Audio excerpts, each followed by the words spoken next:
எதெல்லாம் செய்யக்கூடாது, எப்படியெல்லாம் இருக்கக்கூடாதுங்கிறத பத்தி பார்த்தோம். இனிமேல் நாம என்ன செய்யணும், எப்படி நாம வாழணும் அப்படிங்கறத பத்தி பார்ப்போம். உங்களுக்கு கிடைச்சிருக்கிற ஒரு பெரிய பொக்கிஷம், ஒரு மேஜிக்கல் மொமெண்ட் அப்படிங்கிறது உங்களுடைய திருமுழுக்கு. டச் வந்து ஹெல்த்தி டச்சாக இருக்கணும், ஒரு பியூர் டச்சாக உங்க மேல நீங்க ரெஸ்பெக்ட்ஃபுல்லா.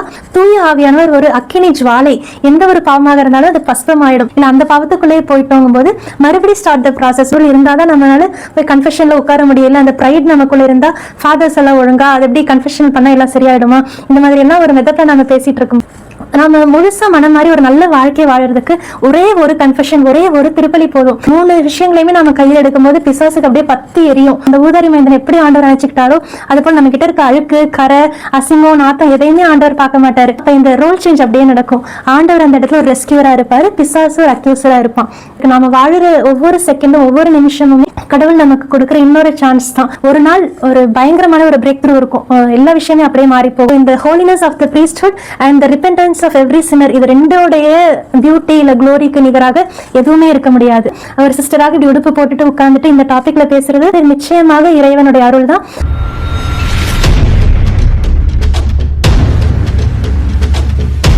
இதுவரைக்கும் நாம எதெல்லாம் செய்யக்கூடாது, எப்படியெல்லாம் இருக்கக்கூடாதுங்கிறத பத்தி பார்த்தோம். இனிமேல் நாம என்ன செய்யணும், எப்படி நாம வாழணும் அப்படிங்கறத பத்தி பார்ப்போம். முதலாவதாக தூய்மையான எண்ணங்களை வளர்த்துக்கணும். கெட்டதை பார்க்காம இருந்தாலே சரி, நம்முடைய எண்ணங்கள் தூய்மையாகும், செயல்பாடுகளும் தூய்மையானதாக மாறும். எண்ணங்கள், யோசிக்கிற விஷயங்கள் எல்லாமே நல்லதாக இருக்கணும். ஸோ பியூர் தாட்ஸை டெவலப் பண்ணிக்கணும். அடுத்ததாக எல்லாருக்குமே நல்லது நினைக்கணும், எல்லாருமே நல்லா இருக்கணும். யாரா இருந்தாலும் எப்படிப்பட்டவங்களா இருந்தாலும் அவங்க எல்லாருமே நல்லா இருக்கணும்னு wish good for everybody and plus everybody. இறைவார்த்தையும் நமக்கு அதுதான் சொல்லுது.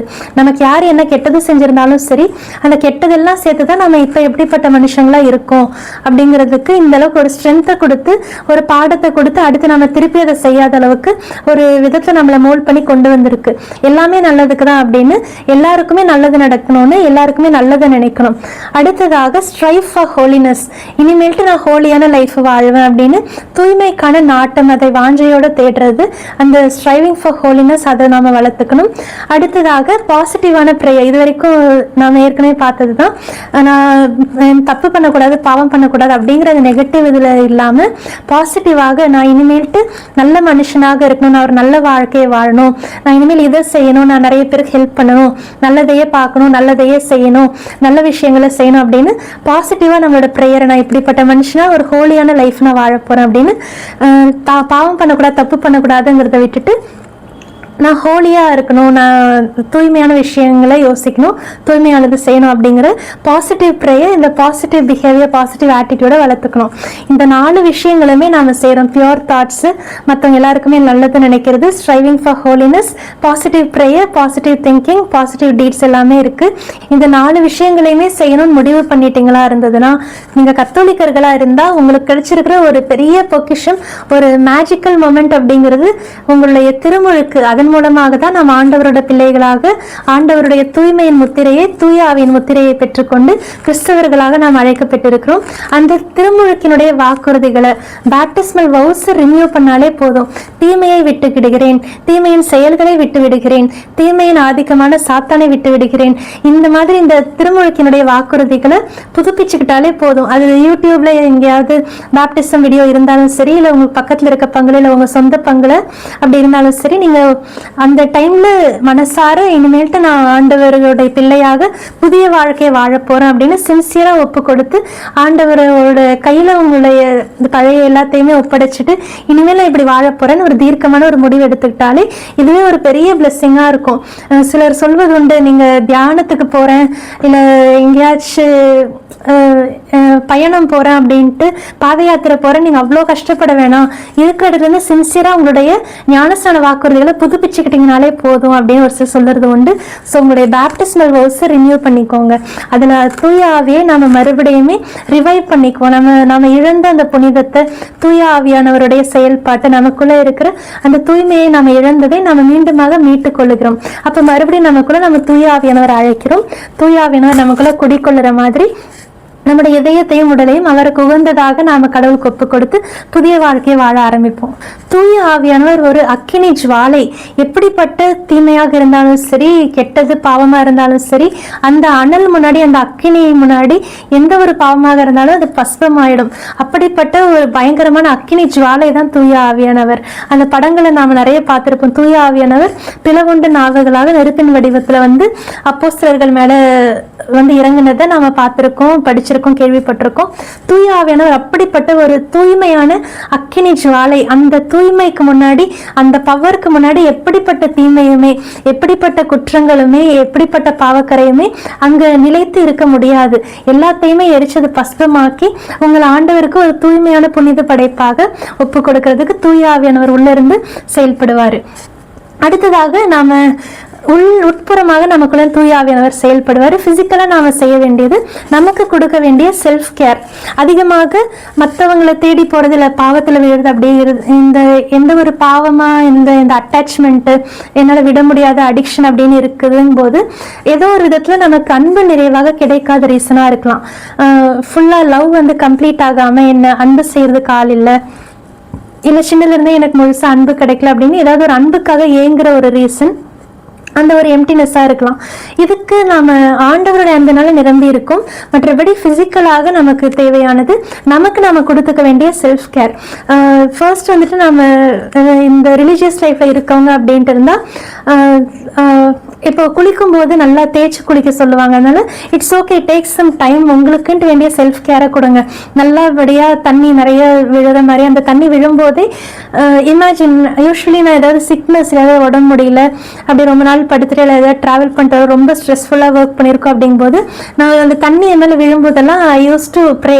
அந்த தண்ணியோட அந்த நெகட்டிவிட்டிஸ், எனக்குள்ள இருந்த அந்த கஷ்டம், அந்த பெயின்ஸ் எல்லாமே என்னை விட்டு போகட்டும், எல்லா நெகட்டிவிட்டிஸும் என்னை விட்டு அது போறது நான் போகட்டும் நான் ப்ரே பண்ணி ஐ யூஸ் டு இமேஜின் அது என்னை விட்டு போகுது.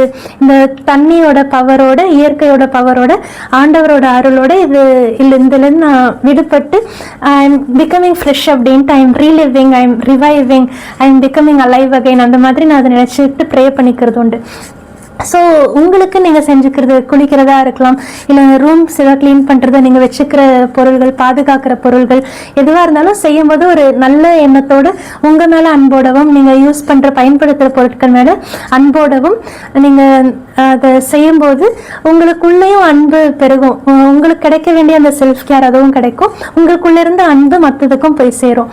அதனால இந்த குளிக்கும் போது நல்லா டைம் எடுத்து நல்லபடியாக தேய்ச்சி குளிச்சு வேண்டிய அளவுக்கு பாடி கொடுக்க வேண்டிய ஏதாவது மசாஜ் தேவைப்பட்டாலும் கூட நீங்களே நல்லா அமுத்தி தேய்ச்சி உடம்பு நல்லா குளிச்சுக்கிறது, இதுவும் ஒரு நல்ல பாசிட்டிவான செல்ஃப் கேர். உடம்பு ஃபுல்லாகவே உங்களுக்கு நீங்களே உங்களை பிளஸ் பண்ணிக்கிறீங்க. அதுக்கு தான் நம்ம கைகளை சிலர் பிளஸ் பண்ணுவாங்க. ஆனால் சிலர் இப்படி கையில் கிராஸ் போடுவாங்க, சிலர் நம்ம கையை இப்படி பிடிச்சிட்டு ப்ரேயர் பண்ணுறது, நம்மளே நமக்கு சிலுவை அடையாளம் போட்டுக்கிற பிதாசுதன் பரிசுத்தாவி நம்ம போட்டுக்கும் போது நம்மளே நம்மளை பிளஸ் பண்ணிக்கிறோம். அந்த அளவுக்கு கடவுள் நம்மையே ஆசீர்வதிச்சிருக்காரு. நம்முடைய கைகள்ல அவருடைய வல்லமையை நமக்கு கொடுத்திருக்காரு. அதனால நம்ம கையை வச்சு நம்மளை பிளஸ் பண்ணிக்கிறோம். ஸோ கையை எல்லா இடத்துலையுமே படுற மாதிரி வேண்டிய அளவுக்கு ஒரு நல்ல கேர் கொடுத்து நல்லா தேய்ச்சி குளிக்கிறது, நல்ல ஒரு ஹெல்த்தியான ஒரு பாத் எடுத்துக்கிறது. அந்த டச் ஹெல்த்தி டச்சாக இருக்கணும், ஒரு பியூர் டச்சாக. உங்க மேல நீங்க ரெஸ்பெக்ட்ஃபுல்லா உங்களுடைய உடலை ஆண்டவரோட பிள்ளைங்கிற அந்த ஒரு மாண்போட, இந்த உடலோட தான் ஆண்டவருக்கு எல்லா பணியும் செய்ய முடியும் அப்படிங்கறத அந்த வேல்யூ பண்ணிட்டு உங்க செல்ஃப் வேல்யூவோட செல்ஃப் ஒர்த்தை புரிஞ்சுக்கிட்டு ஒரு ஹெல்த்தி டச்சை கொடுத்து நம்ம பார்த்துக்கிறது. இல்லை பசங்க இந்த ஷேவ் பண்ணுறது, ஹேர் கட் பண்ணுறது, வேறு பசங்க வேறு என்ன பண்ணிடுறது, புதுசாக ட்ரெஸ் போடும்போது அதெல்லாம் உங்களையும் நீங்கள் அட்மையர் பண்ணி ட்ரெஸ் பண்ணுறது, புதுசாக ஏதாவது பெல்ட் வாங்குறீங்க, ஷூ சாக்ஸ் வாங்குறீங்க, ட்ரெஸ் பண்ணும்போது நல்லா உங்களை அட்மையர் பண்ணி நீங்கள் ட்ரெஸ் பண்ணிக்கிறது. பிள்ளைங்க இந்த மருதாணி வச்சுக்கிறது, நெயில் பாலிஷ் போடுறது, தலை தோட்டுறது, காய வைக்கிறது, இந்த மாதிரி எல்லா விஷயத்துலையுமே ஒரு செல்ஃப் லவோட உங்களையே நேசிச்சு நான் கடவுளோட பிள்ளை அப்படின்னு உங்கள் மேலே ஒரு அன்போடு நீங்கள் செய்வது. குட்டி வயசில் இது எல்லாமே செய்வது, ஸ்டைல் பண்ணிக்கிறது, அழகாக பண்ணுறதெல்லாம் வளர வளர ஒரு ஸ்டேஜில் அப்படியே விட்டு போயிடும். குழந்தைங்க கிட்ட நம்ம கற்றுக்க வேண்டியது இந்த விஷயங்களும் இருக்குது. இதெல்லாம் நம்ம செய்யும்போது அந்த ஒரு செல்ஃப் லவ் நமக்குள்ள, நம்ம மேல ஒரு அன்பு, ரெஸ்பெக்ட், இந்த செல்ஃப் கேர் நமக்கு கிடைக்கும். அப்ப நம்ம வெளியே போயிட்டு அன்பு தேடி நம்ம அலைய வேண்டிய தேவை வந்து அந்த அவசியம் வந்து இருக்காது. டெய்லி எக்ஸசைஸ் செய்யறது ரொம்பவே முக்கியம் உடம்புக்கு. அதாவது எனக்கு கிடைக்க வேண்டிய கேர் நான் கொடுக்குறேன், என்னோட உடம்பு நான் நல்லா பாத்துக்கிறேன் அப்படின்னு உங்க உடம்புக்கு நீங்களே கொடுக்குற ஒரு பாசிட்டிவ் வைப், இல்ல ஒரு கேர், இல்ல ஒரு மெசேஜ். அது நான் உன்னை பாத்துக்கிறேன், எனக்கு உன் மேல அன்பு இருக்கு, அக்கறை இருக்கு அப்படிங்கறத நம்ம காட்டுறோம். ஏன்னா நிறைய பேருக்கு இந்த கில்ட் ஷேம் எல்லாம் வரும்போது செல்ஃப் ஹேட்ரட் நிறைய டெவலப் ஆகும். என்னையே பிடிக்கல, நான் நல்லா இல்லை அப்படிங்கிற மாதிரி. அப்ப நமக்கு நாம ஒரு கேர் கொடுக்க ஆரம்பிக்கும் போது எக்ஸசைஸ் செய்யும்போது இல்லை எனக்கு நல்ல ஹெல்த் வேணும், நான் என் உடம்பு நல்லா பார்த்துக்கணும், இதெல்லாம் ஒரு பாசிட்டிவ் சேஞ்சா ஒரு நல்ல விஷயமாக உடம்புக்கு போய் சேரும். இதுல வந்து இந்த ஃபீல் குட் கெமிக்கல்ஸ் அப்படிங்கிற என்டார்பின், செரட்டானின் இந்த கெமிக்கல்ஸ் வந்து ரிலீஸ் ஆகும். இந்த பிளஷர் ஹார்மோன், டோபமின் மாதிரி இந்த என்டார்பின், செரட்டானின் இது எல்லாமே ஃபீல் குட் கெமிக்கல்ஸ். அப்போ நம்மளை நம்ம பார்த்துக்கும் போது, நமக்கு வேண்டிய இந்த கேர் கொடுக்கும்போது, இந்த எக்ஸசைஸ் செய்யும்போது நம்மளே நல்லா ஃபீல் பண்ணுவோம். என்னடா நல்லா ஃப்ரெஷ்ஷா இருக்கு, எனர்ஜெட்டிக்கா இருக்கு அப்படிங்கிறது ரெகுலராக டெய்லி இந்த எக்ஸசைஸ் செய்கிறது இது பண்ணிக்கணும். இது நமக்கு நம்ம செஞ்சுக்கிறது. மற்றபடி ஃபேமிலி ஃப்ரெண்ட்ஸோட நம்ம டைம் ஸ்பெண்ட் பண்ணுறது, ஒரு 10 நிமிஷமாச்சு நமக்கு பிடிச்ச ஃப்ரெண்டோட ஃபோனில் பேசுறது, இல்லை ஃபேமிலியோட கம்யூனிட்டி மெம்பர்ஸோட டைம் ஸ்பெண்ட் பண்ணுறது, அக்கம் பக்கத்தில் இருக்க நெய்பர்ஸ் கூட பேசுறது அப்படின்னு அட்லீஸ்ட் ஒரு 10 மினிட்ஸ் ஆச்சு டெய்லி டைம் ஸ்பெண்ட் பண்ணுறது. அப்படி சுத்தமாக எதுக்குமே டைமே இல்லை அப்படிங்கும்போது ஒரு வீக்லி ஒன்ஸ் ஆச்சு ஒரு 1 hour அந்த மாதிரி யார்ட்டையாவது பேசுறது, இல்லை ஒரு அவுட்டிங் போயிட்டு வர்றது, அது மாதிரி ஏதாவது ஒரு விஷயத்த நம்ம வளர்த்துக்கணும். அதில் வந்துட்டு ஆக்சிடாசின் அப்படிங்கிற இந்த பாண்டிங் ஹார்மோன் அது வந்து செக்ரேட் ஆகும். இது நல்ல ஒரு ஃபேமிலிக்குள்ள, ஃப்ரெண்ட்ஸ்குள்ள, இல்லை தாய் பிள்ளைக்குள்ள இந்த ஒரு நல்ல பாண்டிங்கை கிரியேட் பண்ணும். அந்த மாதிரி இந்த ஆக்சிடாசின் என்ற ஹார்மோன் இது நல்லபடியாக செக்ரேட் ஆகும். இதே போல சர்ச் குரூப்ஸ், சர்ச் ஆக்டிவிட்டிஸ் இதெல்லாம் பார்ட்டிசிபேட் பண்ணிக்கிறது. இதில் வந்து நம்முடைய நட்பு வட்டம் நல்லபடியாக விரிவடையும். கேத்தலிக்ஸ்க்கு, கிறிஸ்டியன்ஸ்க்குன்ட்டு இது நமக்கு கிடைச்சிருக்கிற ஒரு பெரிய கிஃப்ட். நம்ம இருக்கிற பங்கோட, இல்லை நம்ம சம்மந்தப்பட்டிருக்க பங்கோட, ப்ரேயர் குரூப்ஸோட நம்ம ஒரு நல்ல ஒரு பாண்டிங் நாம வளர்த்துக்கிறது, அந்த சர்ச் குரூப்ஸோட நம்ம சேர்றது, பழகிறது. அப்போ நமக்கு ஒரு சர்க்கிள் இன்னும் கொஞ்சம் பெருசாகும்.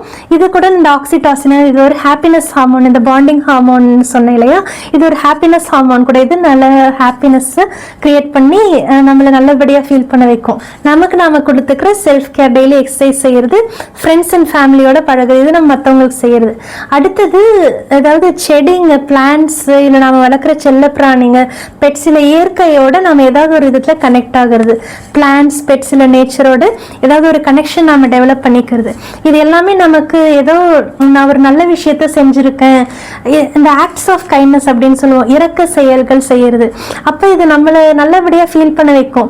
நான் ஒரு நல்ல விஷயத்த செஞ்சுருக்கேன், இயற்கைக்கு நான் நல்லது செஞ்சுருக்கேன், இல்லை ஒரு பெட்டுக்கு, ஒரு குருவிக்கு நான் தண்ணி வச்சேன், இல்லை ஒரு செடிக்கு தண்ணி ஊற்றுனேன், அந்த மாதிரி. இல்லை நான் ஒரு செடி வளர்க்குறேன், இந்த செடி காஞ்சிருந்தது, அந்த செடி இப்போ நான் ஒரு நல்ல கேர் கொடுத்து அதுக்கு நான் உரம் கொடுத்து அதனால வளர்ந்துருச்சு.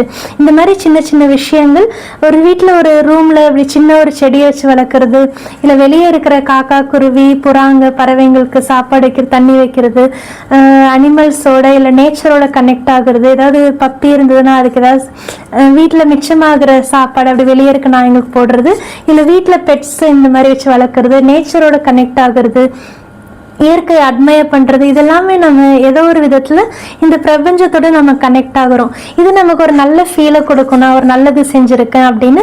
It will give us a purpose to live, sense of purpose. அப்புறமேலும் ஒரு சாட்டிஸ்ஃபேக்ஷன் கொடுக்கும். நான் ஒரு நல்ல வாழ்க்கையை வாழுறேன், என்னால் மற்றவங்களுக்கு பிரயோஜனம் இருக்கு, அந்த மாதிரி it will help us, it will make us to feel good. அந்த ஒரு feel satisfaction and sense of purpose, இது எல்லாத்தையுமே இந்த விஷயங்கள் கொடுக்கும். இந்த மாதிரி புதிய பழக்க வழக்கங்களை நாம வளர்த்துக்கிறது, இந்த பிஹேவியரல் சேஞ்சஸ் நாம கொண்டு வரும்போது நமக்கே நாம ஒரு நல்ல வாழ்க்கையை வாழறோம் அப்படின்ட்டு நமக்கே நம்மளை பிடிக்க ஆரம்பிக்கும். அப்போ மற்றவங்களுக்கும் ஆட்டோமேட்டிக்கா நம்மளை பிடிக்க ஆரம்பிச்சிடும். நம்மளுடைய நம்ம நினைக்கிற விதம், பேசுற விதம், செயல்படுற விதம், இது எல்லாமே கொஞ்சம் கொஞ்சமா மாற ஆரம்பிக்கும். நிறைய விஷயங்களை நம்ம புரிஞ்சுக்கோம், நம்மளை பத்தியே புரிஞ்சுப்போம், மற்றவங்களை பத்தியுமே புரிஞ்சுக்குவோம். தப்பு செய்யாதவங்கன்னு யாருமே கிடையாது. இறைவார்த்தையும் அதுதான் சொல்லுது. திருத்தூதர் பவுல் சொல்றாரு, எல்லாருமே பாவம் செய்து கடவுள் கொடுத்த மேன்மையை இழந்து போயினர். All have sinned and have fall short of the glory of God. கடவுள் நமக்குன்ட்டு மனிதர்கள் அவரோட சாயல்ல படைச்சு நமக்கு கொடுத்திருக்கிற அந்த மேன்மையை நாம எல்லாருமே பாவத்தினால இழந்து போயிட்டோம். ரோமையர் 3:23 இதை சொல்ற அதே பவுலடிகளார், எல்லாருமே பாவம் செய்து கடவுள் கொடுத்த மேன்மையை இழந்து போயினர் அப்படின்னு சொல்லிட்டு இதுக்கு அடுத்ததே ரோமையர் 5:20 சொல்றாரு, பாவம் பெருகிய இடத்தில் அருள் பொங்கி வழிந்தது. where sin increased, grace abounded all the more. அப்படின்னா பாவம் பெருகுச்சாமா, அந்த இடத்துல ஆண்டவரோட அருள் பொங்கி வழிந்ததாம். புனித அகஸ்தினாருடைய வாழ்க்கை வரலாறுல பார்க்குறோம். அது நிறைய பேர் தெரிஞ்சிருக்கலாம், தெரியாதவங்க எப்படியா தேடி தெரிஞ்சுக்க பாருங்க. அவர் ரொம்ப ஒரு மோசமான பாவ வாழ்க்கையை வாழ்ந்துட்டு இருந்ததாகவும், அவர்கிட்ட இல்லாத கெட்ட பழக்கம் எதுவுமே கிடையாது, அவ்வளோ ஒரு மோசமான பாவ வாழ்க்கையை வாழ்ந்து ரொம்ப மோசமான நிலையில அவர் இருந்ததாகவும், அவருக்காக மோனிகாமா அவங்களுடைய தாயை ஜெபிச்சு இவர் கடைசியில சாமியாரா போறேன் அப்படின்னு மனசு மாறி செமினரிக்கு போயிட்டு சாமியாரும் ஆயிட்டாரு. சாமியார் ஆனப்புறம் மறுபடியும் அவர் பாவத்துக்கு திரும்பும் போது அவருக்கு மனசு ரொம்ப குற்ற உணர்ச்சியாகி அவர் போய் பூசை வைக்கிறதுக்கு நான் போக மாட்டேன், எனக்கு தகுதி இல்லைன்னு போய் கட்டில்கடியில போய் படுத்துக்கிட்டாராமா. நான் பாவம் பண்ணிட்டு எனக்கு தகுதி இல்லைன்னு. அப்போ ஆண்டவராகவே அவர்கிட்ட நேரடியா போயிட்டு அகஸ்டின் அந்த பூசவைன்னு அழைச்சதாக அப்படி ஒரு வரலாறு சொல்லுது. ஆண்டவருடைய அன்பும் இரக்கமும் இப்படிப்பட்டதுதான். நாம எப்படிப்பட்டவங்க, நம்ம எதனால ஒரு பாவத்தை செய்யறோம், எதனால நாம ஒரு பாவத்துக்கு அடிமையா இருக்கோங்கிறது ஆண்டவர் நல்லாவே புரிஞ்சிருக்கிறாரு, அறிஞ்சிருக்கிறாரு. எத்தனையோ பேர் அவங்களுடைய மோசமான பாவ வாழ்க்கையிலிருந்து இல்லை வழி தவறி போன வாழ்க்கையிலிருந்து மாறி அவங்க ஆண்டவரை தேடி திருப்பி ஆண்டவர் கிட்ட நெருங்கி வந்தவங்க எத்தனையோ பேர் இருக்காங்க. நம்ம பல டெஸ்டிமனிஸ் பார்த்துட்டு தான் இருக்கோம். இப்போ ரீசெண்டாக கூட ஒரு இவாஞ்சலிக்கல் பாஸ்டர் ஒருத்தவங்க ரொம்ப சீரியஸாக ப்ரீச் பண்ணிட்டு இருந்த ஒரு லேடி, அவங்க இப்போ கேத்தலிக் நன்னா அவங்க மாறி வார்த்தை பாடி எடுத்திருக்காங்க. இப்போ ரீசெண்டாக வந்த இன்னொரு விஷயம், ஒரு அம்மா 4 சிஸ்டர்ஸு ஒரு ஃபாதர், அவங்கள பெற்ற ஒரு தாய், ஆனால் அவங்க கணவனை இழந்து விதவையாக இருந்தவங்க, அவங்களும் அவங்க சபையில் சேர்ந்து வார்த்தை பாடி எடுத்து அவங்களும் இப்போ ஒரு சிஸ்டராக ஆண்டவருக்கு உகந்த வாழ்க்கையை வாழ்ந்துட்டு இருக்காங்க.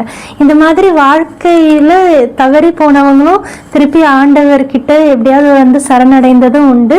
எத்தனையோ பேர் மோசமான நிலையில் இருந்து ஏற்கனவே சொன்னது போல நிறைய அடிக்ஷன்ஸ்குள்ளே இருந்துட்டு ஈவன் வந்துட்டு ப்ராஸ்டிடியூஷனில் இருந்தவங்க, ரொம்ப ட்ரக் அடிக்டாக இருந்து ரொம்ப ஸ்மோக் பண்ணவங்க, எல்லா விதமான பாவம் செஞ்சவங்க, நிறைய திருட்டு பழக்கம் இருந்தவங்க, ஈவன் ரேப் விக்டிம்ஸ் கூட எத்தனையோ பேர் ரேப்புக்கு அடிமையானவங்க, ஆளாக்கப்பட்டவங்க, அந்த மாதிரி எத்தனையோ ஈவன் ஹோமோசெக்சுவல்ஸ் நிறைய பேர் இந்த மாதிரி கன்வெர்ட் ஆகி ஆண்டவருக்கு பணி செஞ்சுட்டு இருக்காங்க. இல்லை மாறி ஒரு நல்ல வாழ்க்கையை, நல்ல குடும்ப வாழ்க்கையை வாழ்ந்துட்டு இருக்கவங்களும், துறவற வாழ்க்கையை வாழ்ந்துட்டு இருக்கவங்களும் எத்தனையோ பேர் இருக்காங்க தான். ஆண்டவர் எப்பயுமே அதிகமான அன்பும் அருளும் இரக்கமும் உடையவர். நாம் அந்த சின் சைக்கிள்ல பார்த்தது போல மனுஷனுடைய பிஹேவியர் வந்து சின், பனிஷ்மெண்ட், ரிப்பென்டன்ஸ் இதையே தான் சுத்திட்டு இருக்கோம். இதுக்கு இடையில ஆண்டவருடைய அன்பு இரக்கமுங்கிறது எப்பயுமே மாறி போகவே போகாது. எப்பயுமே நிலையாக இருக்கிறது ஆண்டவருடைய மாறாத அன்பும், அவர் காட்டுற அளவு கடந்து அவர் கொட்டுற நம்ம மேல அவர் பொழியிற அவருடைய இரக்கமும் தான். ஆண்டவருடைய அன்பும் இரக்கமும் அப்படியே பொங்கி வழியுமா. எப்படிப்பட்ட பாவமாக இருந்தாலும் ஆண்டவர் மன்னிச்சு நம்மளை ஏத்துக்குவாரு. இது நிறைய பேர் புரியாம தெரியாம எத்தனையோ பேர் துறவற வாழ்க்கைக்கான அழைப்பு வந்தாலும் கூட இல்லை எனக்கு தகுதி இல்லை அப்படின்ட்டு அகுஸ்தினார் போல அதை தவிர்க்கிறது, இல்லை துறவற வாழ்க்கையில் இருந்துட்டு விட்டுட்டு போன எத்தனையோ செமினரியன்ஸ் ஃபார்மேஷனில் இருக்கவங்களும் இருந்திருக்காங்க. நமக்கு ஒரு நல்ல சரியான ஒரு ப்ராப்பர் கைடன்ஸ் இருந்தால் அவங்க நம்மளை கரெக்டாக கைட் பண்ணி, இல்லை ஆண்டவர் இதுதான் நமக்கு அப்படி விதைச்சிருந்தாருன்னா யார் மூலமாக வச்சு, இல்லை அவராகவே கூட ஆண்டவராகவே எப்படியும் நம்மளை கைட் பண்ணி அவரோட பாதைக்கு கொண்டு வந்துடுவார். நாம் சரியான கைடன்ஸ் எடுத்துக்கிறோமா, யாரோட கையில நம்ம இருக்கோம், யாரை ஃபாலோ பண்றோம் அப்படிங்கிறது ரொம்ப முக்கியம். இறைவார்த்தையிலையும் நம்ம பார்க்கிறோம், போலி இறைவாக்கினரை குறித்து எச்சரிக்கையாய் இருங்கள். ஆட்டுத்தோலை போர்த்தி கொண்டு உங்களிடம் வருகின்றனர், ஆனால் உள்ளேயோ அவர்கள் கொள்ளையிட்டு தின்னும் ஓநாய்கள். இந்த மாதிரி தான் போலி இறைவாக்கினர்கள். வெளியே அப்படியே ரொம்ப முழுக்கி வச்ச மாதிரி நல்லதா பேசுவாங்க, அன்புதான் அன்புதான் மன்னிப்பு தான், அதுதான் கிறிஸ்தவ வாழ்க்கை, கிறிஸ்தவத்தினுடைய சித்தாந்தம் அப்படின்னு பயங்கரமா பேசுவாங்க. உள்ள எந்த விதத்திலையுமே இந்த அன்பு மன்னிப்புங்கிற விஷயமே இருக்காது. தன்னுடைய தேவைக்காக, தன்னுடைய பர்சனல் கெயின்காக எதையுமே செய்யறவங்களா இருப்பாங்க.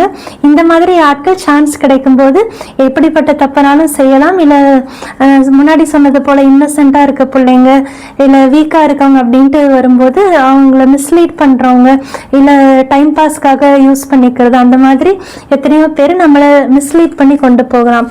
அவங்களுக்கே வாழ்க்கையில சரியான ஒரு ஸ்டாண்டர்ட், ஒரு ஃபிக்ஸ்டு ஒரு ஸ்டேட் இல்லாதப்ப அவங்களால மற்றவங்களோட நிலையை புரிஞ்சுக்கிட்டு சரியா கைடன்ஸ் கொடுக்க முடியாம இருக்கலாம். அதனால இந்த நல்ல ஒரு ஸ்பிரிச்சுவல் கைடன்ஸ், இல்லை ப்ராப்பர் டைரக்ஷன் நம்ம கொடுக்குற ஒருத்தரை நாம ஃபாலோ பண்றது இல்லை அப்படிப்பட்டவங்க எனக்கு கொடுங்க ஆண்டவரே நம்ம ஆண்டவர்கிட்ட கேட்கும்போது ஆண்டவராக நமக்கு யாரையாவது மூலமா கைட் பண்ணுவாரு. ஆண்டவர் நினைச்சாருன்னா அவரே கூட வந்து நம்ம கிட்ட கைட் பண்ணுவாரு. கனவுகள் மூலமாகவும் இருக்கலாம், இறைவார்த்தையின் மூலமா இருக்கலாம், திருப்பலியில் நம்ம கேட்கிற பிரசங்கம் மூலமாகவும் இருக்கலாம். ஒரு சிலருக்கு யாராவது சொல்லுவாங்க ஆண்டவரே வந்து அழைச்சது அகுஸ்தினாருக்கு நீ போய் பூசைன்னு ஆண்டவர் சொன்னது போல. இந்த மாதிரி ஆண்டவர் நம்மளை கைட் பண்ண நினைச்சாருன்னா இல்லை நாம ஒரு பாவத்திலிருந்து மீண்டு வரோம்னு நினைச்சோம்னா ஆண்டவர் எப்படியும் நம்மளை கைட் பண்ணுவாரு. நாம அலர்ட்டா இருக்க வேண்டியது ஏற்கனவே பார்த்தது போல இந்த அழகை கர்ஜிக்கும் சிங்கம் போல யாரை விழுங்கலாம் என தேடி திரிகிறான். அதனால அறிவு தெளிவோடு விழிப்பாயிருங்கள் இறைவார்த்தை சொல்லுது. பி அலர்ட் அந்த ரெசிஸ்ட் டெவில், அப்போ he will flee away from you அப்படின்றது. அழகை எதிர்த்து நில்லுங்கள், அது உங்களை விட்டு ஓடி போகும். அதனால எப்பயுமே நமக்குள்ள இந்த தீமைக்கான ரெசிஸ்டன்ஸ் எப்பயுமே இருக்கணும். ஆண்டவருக்கான ஒரு அஃபெக்ஷன் அட்ராக்ஷன் நம்ம கிட்ட இருந்தாலே போதும். தீமைக்கு நோ சொல்றது, ஆண்டவருக்கு எஸ் சொல்றது, தீமையை விலக்கி தூய்மையை பற்றி கொள்வது, இந்த ஒரு தேடல் ஆசை நமக்குள்ள இருந்தாலே போதும். எப்படியும் ஒரு நல்ல ஒரு கைடன்ஸ் கிடைச்சு ஆண்டவர் நம்மளை கரெக்டான இடத்து கொண்டு போய் நிறுத்திடுவார். எவ்வளவோ ட்ரை பண்ணி ஒரு நல்ல நிலைக்கு நாம வரோம், மறுபடியும் பாவத்துக்குள்ள விழுந்துட்டோம், இல்லை மறுபடியும் வேற ஏதாவது ஒரு தப்பு செஞ்சுட்டோம், இல்லை அந்த பாவத்துக்குள்ளேயே போயிட்டோங்கும் போது மறுபடியும் ஸ்டார்ட் த ப்ராசஸ். மறுபடியும் ஆண்டவர்கிட்ட ஒப்பு கொடுங்க, ஆண்டவரை தேடி போங்க. ப்ரேயர்ல ஆண்டவர்கிட்ட ஒப்பு கொடுக்கும் போது ஆண்டவர் அதுக்கு வேண்டிய அருளை நமக்கு கொடுப்பாரு. அப்ப கன்ஃபெஷனுக்கு நம்மளால போக முடியும். எப்ப நாம அதை விட்டு விலகணும் அப்படின்னு நாம நினைக்கிறோமோ ஆசைப்படுறோமோ அப்ப அதுக்கான அருளை ஆண்டவர் கொடுப்பாரு. அருள் இருந்தாதான் நம்மளால போய் கன்ஃபெஷன்ல உட்கார முடியல. அந்த ப்ரைட் நமக்குள்ள இருந்தா ஃபாதர்ஸ் எல்லாம் ஒழுங்கா அது எப்படி கன்ஃபெஷன் பண்ணா எல்லாம் சரியாயிடுமா, இந்த மாதிரி எல்லாம் ஒரு மெதப்ல நம்ம பேசிட்டு இருக்கும்போது நம்ம அந்த ப்ரைட்லயே தான் இருக்கோம்னு அர்த்தம். எப்ப நமக்கு அந்த அருள் உண்மையாவே ஆண்டவர்கள் அருள் நமக்கு கிடைக்குதோ அப்பதான் நம்ம போய் கன்ஃபெஷன்லயே உட்காரும். அதுக்குன்னு ஒரு ஹியூமிலிட்டி, இந்த ப்ரைடை அடக்கி அந்த ஹியூமிலிட்டி, அந்த ஒரு தாழ்ச்சி வந்தாதான் ஆண்டவர்கள் அருளை கொண்டு நம்மளால போய் கன்ஃபெஷன் பண்ண முடியும்.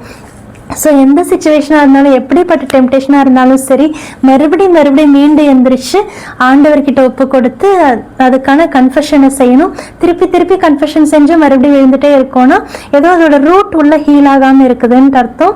அதுக்குரிய ஒரு ஸ்பிரிச்சுவல் கைடன்ஸ் யாராவது கவுன்சிலர்ஸ் இல்லை சைக்காலஜிஸ்ட் மூலமாக நாம் அதை சரி பண்ணிக்கிறது ரொம்பவே அவசியமாக இருக்குது. அதை நம்ம தான் அனலைஸ் பண்ணி நம்மளே ரியலைஸ் பண்ணி அதுக்கான வழியை நம்ம தான் தேடணும். கவுன்சிலிங்லேயே கன்ஃபெஷன்ஸ்லேயே இப்போ அந்த மாதிரி கைடன்ஸ் கொடுக்கறது உண்டு. கன்ஃபெஷன் மூலமாக நம்ம ஆண்டவருடைய அருளை பெற்றுக்கொள்ளலாம். ஒவ்வொரு அருட்சாதனமுமே இந்த கன்ஃபெஷன் பண்ணிட்டு நாம அதுக்கான பரிகாரங்களை பண்ணிட்டு நம்ம திருப்பலியை நாம் ஒப்பு கொடுக்கும் போது எப்படிப்பட்ட திருப்பலியாக இருந்தாலும் சரி, யார் வச்சாலும் சரி, அந்த இடத்துல ஆண்டவர் தான் பிரசன்னமா இருந்து அவருடைய திருவுடலை நம்ம கொடுக்கிறாரு. திருப்பலியிலையும் நாம நம்முடைய பாவங்களுக்கான மன்னிப்பை நாம சொல்றோம், பாவ மன்னிப்பை பெற்றுக்கொள்கிறோம்.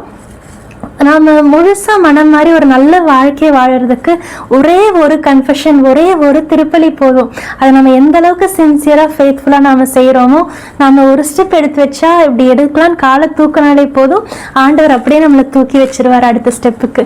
இதுதான் ஆண்டவர் நமக்கு கொடுக்குற அருளுங்கிறது. ஒவ்வொரு அருட்சாதனமே கடவுள் கொடுக்குற அருள், அதுக்கான ஒரு வழிகள், சேனல்ஸ் ஆஃப் கிரேஸ். ஒவ்வொரு சாக்ரமெண்ட்டுமே எப்போ இந்த சாக்ரமெண்ட்ஸை நம்ம நோக்கி போறோமே, தொடர்ந்து இந்த சாக்ரமெண்ட்ஸை நோக்கி எப்போ நம்ம போகிறோமோ இந்த கன்ஃபெஷன் திருப்பலி இதெல்லாம் நம்ம எந்த அளவுக்கு ரெகுலராக வச்சுக்கிறோமோ, அந்த ஜட்ஜ்மெண்டெல்லாம் இல்லாமல் அந்த ப்ரைடோட எதுன்ட்டு பேசிகிட்டு இருக்காம நம்ம நிலையிலேருந்து தாழ்ந்து இறங்கி வந்து ஆண்டவரை தேடி ஒரு ஸ்டெப் எடுக்கிறோமோ ஆண்டவர் நம்மளை அப்படியே தூக்கி அடுத்த நிலை கொண்டு போயிடுவார். ஆண்டவர் நமக்கு சொல்லுறது எனக்கு இது லேசான காரியம், it is so little thing for me. அந்த பாட்டு ரொம்ப அழகாக இருக்கும்.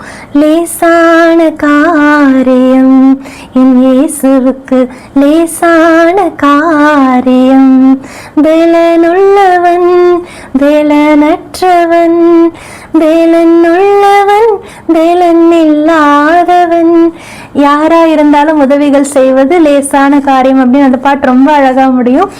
இந்த மாதிரி இறைவார்த்தையில நமக்கு இன்ஸ்பைரிங்கா இருக்க பாடல்கள் மூலமாக, சர்மன்ஸ் மூலமாக ஆண்டவர் தொடர்ந்து நம்மளை நடத்திக்கிட்டே இருப்பாரு.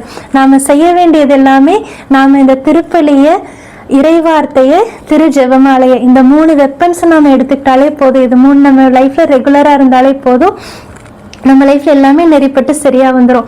எப்ப எல்லாம் நாம இந்த திருப்பலியை நோக்கி போறோமோ, இல்ல கன்ஃபெஷன் மாஸ்னு அருட்சாதனங்களை நோக்கி போறோமோ, எப்ப எல்லாம் நம்ம பைபிள் எடுக்கிறோமோ, எப்பெல்லாம் நம்ம ரோசரி சொல்றோம்னு நினைக்கிறோமோ, இது 3 விஷயங்களையுமே நம்ம கையில் எடுக்கும் போது பிசாசுக்கு அப்படியே பத்தி எரியும். அந்த அளவுக்கு பவர்ஃபுல்லான ஸ்ட்ராங் வெப்பன்ஸ் இது 3மே திருச்சபை நமக்கு கொடுத்திருக்கிறது. கத்தோலிக்கர்களாக நமக்கு கிடைச்சிருக்கிற பெரிய பொக்கிஷங்கள் இது எல்லாமே. திருப்பலி, இறைவார்த்தை, திருஜெபமாலை, இதோட நம்ம புனிதர்கள், மாதாமா இவங்களை பத்தின விஷயங்களையும் நாம தெரிஞ்சுக்கும் போது அது நமக்கு இன்னும் இன்ஸ்பைரிங்கா இருக்குங்கிறனால திருச்சபை நமக்கு இது எல்லாத்தையுமே கொடுத்துருக்குது. அப்படி தொடர்ந்து நம்ம முயற்சி செஞ்சுட்டே இருக்கும்போது தான் நாம அதை புனிதர்களாக புனித நிலையை அடைஞ்சிட்டு கொஞ்சம் கொஞ்சமா நாம மேல வளர்ந்துட்டே போறோம். நானும் கூட அப்பப்ப எனக்கு ஏதாவது மூட் ஆஃப்ஸ் ஆகும்போது, ஏதாவது விஷயங்கள் கடுப்பாகும் போது, சிலர் பண்றது ஏன் இப்படி பண்றாங்க, ஏன் இப்படி நடந்துக்கிறாங்க அப்படின்னு இருக்கும்போது, சில பணிகள் என்ன ஆண்டவரே செஞ்சுட்டே இருக்கு, இது ஓட மாட்டேங்குது, போக மாட்டேங்குது அப்படின்ட்டு இந்த ஃபெய்த்ல தான் டவுன் ஆகுறோம். அப்படியே ஒரு மாதிரி டவுன் ஆகுறோம். அப்படியே ஃபீல் ஆகும்போது ஏதாவது ஒரு சாங்கோ இறைவார்த்தையோ ஞாபகம் வர்றது உண்டு. அப்போ உடனே ஆண்டவர்கிட்ட ஏதாவது சொல்லி ஒப்பு கொடுக்கறது உண்டு. இப்போ கொஞ்சம் காலங்களாக அப்பப்போ அது ஞாபகம் வரும். கர்த்தாவே, நான் நிலையற்றவள், என் கால்களை ஸ்திரப்படுத்தும், என் பலனும் நீரே, கோட்டையும் நீரே, உம்மை தேடுகிறேன். இந்த மாதிரி ஆண்டவர்கிட்ட நீங்க தான் என் தகப்பன், என்னுடைய பலம், என்னுடைய கோட்டை எல்லாமே நீங்க தான், நான் பலனற்றவள் அப்படின்ட்டு, நான் நிலையற்றவள், நான் இந்த மாதிரி ஆடிக்கிட்டே இருக்க, ஷேக் ஆகிட்டே இருக்க, ஸ்டெடியா நிற்க மாட்டேங்கிறேன் அப்படின்னு நம்ம வீக்னஸை தெரிஞ்சு நாம் ஆண்டவர்கிட்ட ஒப்பு கொடுக்கும் போது ஆண்டவர் ஒரு அருமையான தகப்பன். அந்த தகப்பனுக்குரிய அன்பு எப்படி இருக்குங்கிறது ஊதாரி மைந்தனுடைய ஊமையிலையும் ஆண்டவர் நமக்கு சொல்லி கொடுத்திருக்காரு. அந்த ஊதாரி மைந்தன் போய் எல்லா பாவத்தையும் செஞ்சுட்டு எல்லாத்தையுமே நாசமாக்கிட்டு அவனும் நாசமாகி நான் கெட்டழிந்து ஓடி வந்தேன் அந்த மாதிரிதான் வந்து அப்பா முன்னாடி நிற்கும் போது உருவமே தெரியல. அந்த பையன் தூரத்துல இருந்து பார்க்கும்போது இந்த அப்பா அவன் அடையாளம் கண்டுபிடிச்சுக்கிட்டாரு. அந்த மாதிரிதான் நம்ம எவ்வளவு மோசமான நிலையில வந்தாலும் ஆண்டவர் நம்மளை அவரோட பிள்ளையாதான் பார்த்து நம்ம திருப்பி வர்றதுக்காக காத்துட்டு இருப்பார், எப்ப நம்ம திரும்பி வருவோன்னு. அப்ப நம்ம ஆண்டவர் கிட்ட போகும்போது அந்த ஊதாரி மைந்தன் எப்படி ஆண்டவர் நினைச்சுக்கிட்டாரோ அது போல் நம்ம கிட்ட இருக்க அழுக்கு, கரை, அசிங்கம், நாத்தம் எதையுமே ஆண்டவர் பார்க்க மாட்டாரு.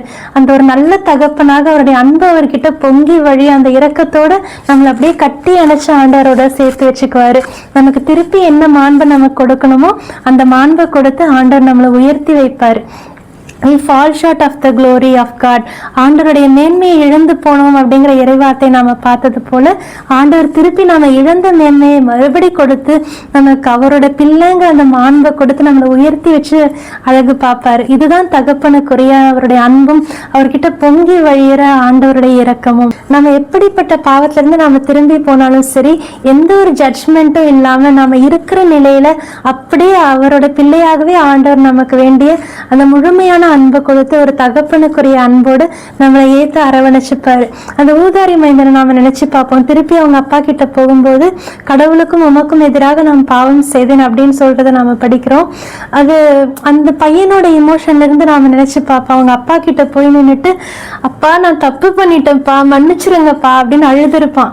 அந்த ஒரு பிள்ளையாக தன்னுடைய தவறை உணர்ந்து நாம் ஆண்டவர் கிட்ட போயிட்டு ஆண்டவரே நான் தப்பு பண்ணிட்டேன் ஆண்டவரே, நான் மன்னிச்சிருங்க ஆண்டவரே, உங்களை நான் ஹர்ட் பண்ணிட்டேன் ஆண்டவர், உங்களை காயப்படுத்திட்டேன், உங்களை விட்டு விலகி போயிட்டேன் அப்படின்னு நாம ஒப்பு கொடுக்கும் போது ஆண்டவர் அதெல்லாம் ஒண்ணுமே இல்லடா செல்லம், நீ ஏன் செல்லக்குட்டி அப்படின்னு தூக்கி வச்சுப்பாரு.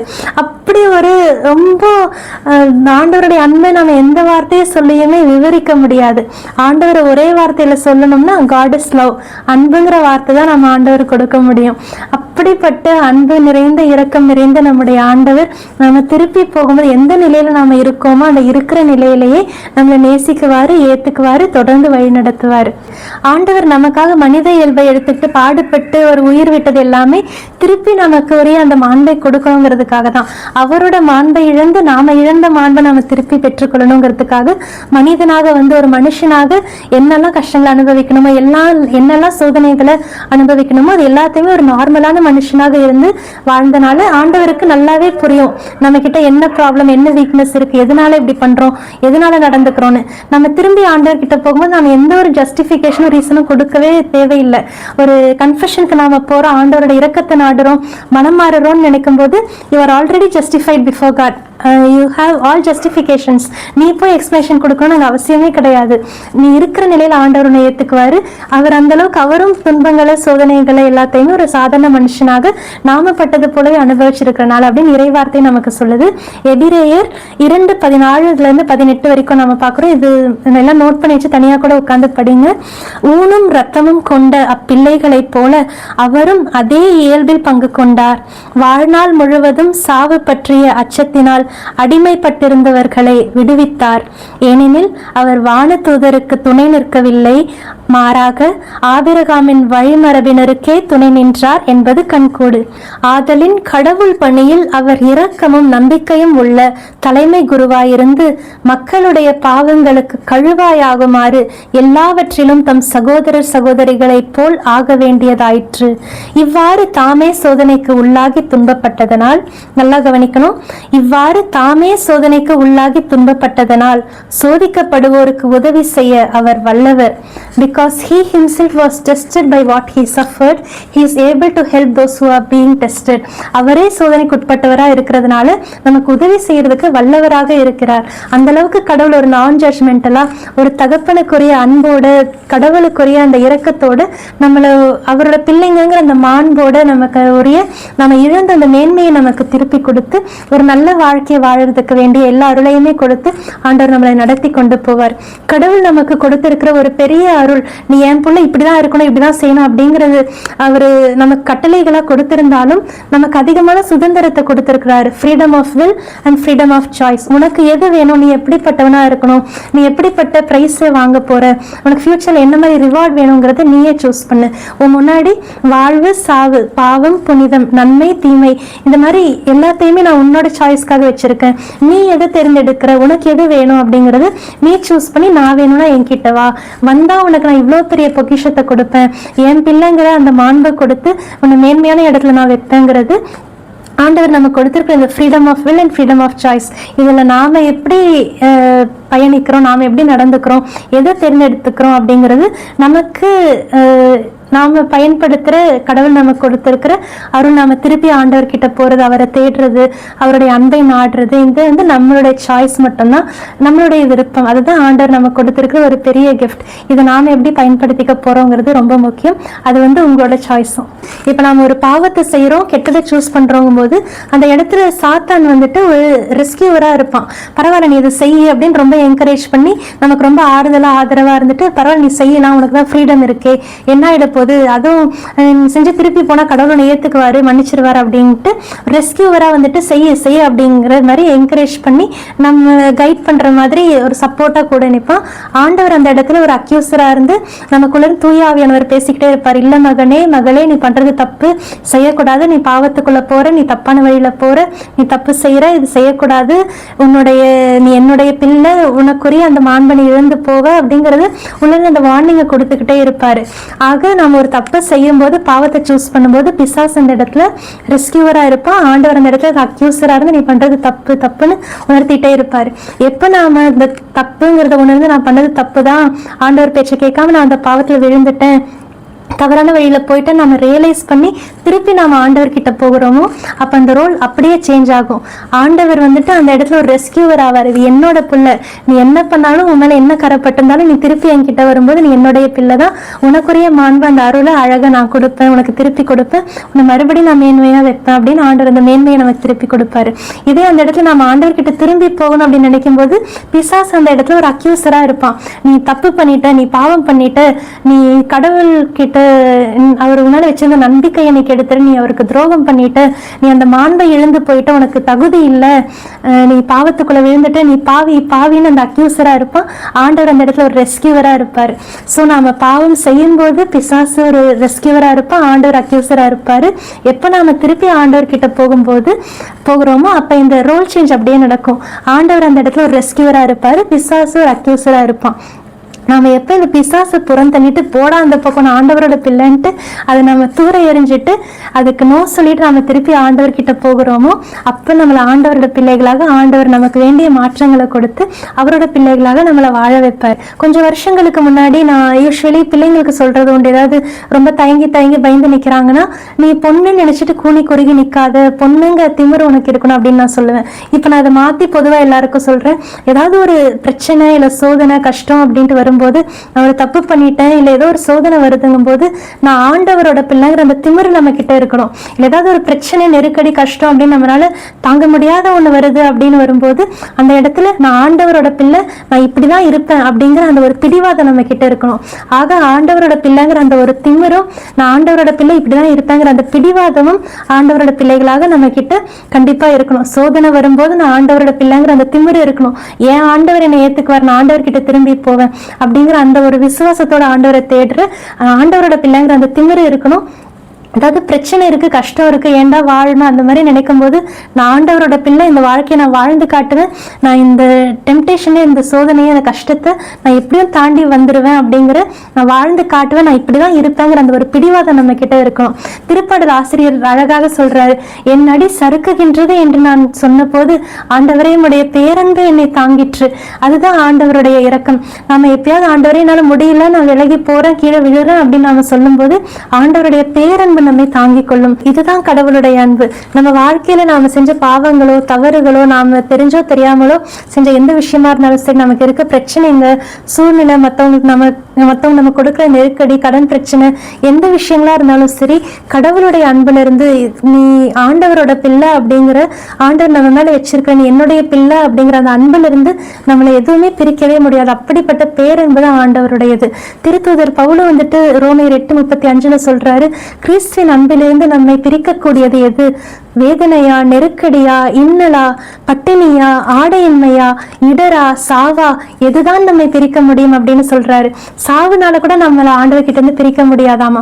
அதுதான் எந்த ஒரு சிச்சுவேஷனாலையுமே நம்மளை ஆண்டவர் கிட்ட இருந்து பிரிக்க முடியாது.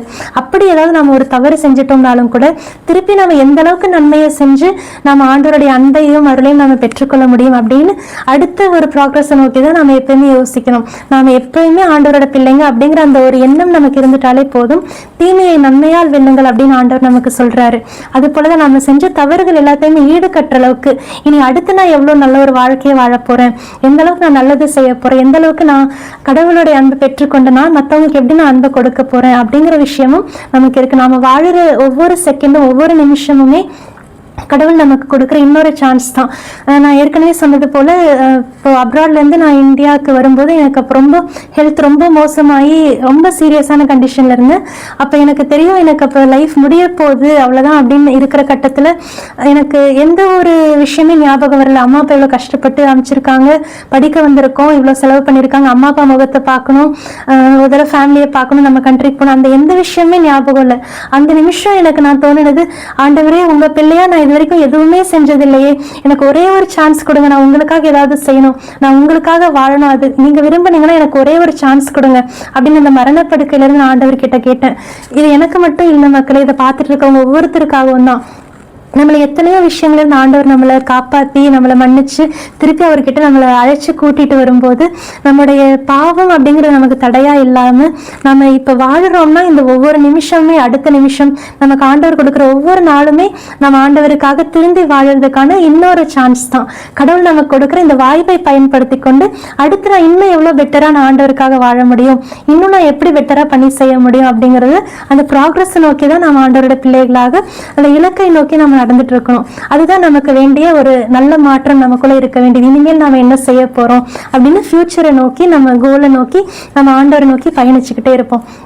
இதுல முக்கியமானது என்னன்னா, மற்றவங்க யாராவது தவறு செய்யும் போது அந்த நேரத்துல நமக்கு எப்படி ஹெல்ப் பண்றதுன்னு தெரியலனா கூட நாம ஆண்டவரோட பிள்ளைங்களாக அந்த இடத்துல பி கைண்ட் அண்ட் நான் ஜட்ஜ்மெண்டல். ஆரம்பத்துல சொன்னது போலவே ஒருத்தங்க தவறு செய்யறாங்கன்னா அவங்கள நாம மீட்டு கொண்டு வரதுக்கு அவங்க மீடுறதுக்கு நாம ஹெல்ப் பண்ணணுமே தவிர ஒருவேளை செய்ய முடியலனாலும் அவங்கள ஜட்ஜ் பண்ணாம அவங்க கிட்ட கைண்டா இருக்குது, அவங்களுக்கு நாம இரக்கம் காட்டுறது, கருணை உள்ளவங்களாக இருக்கிறது ரொம்ப முக்கியம்.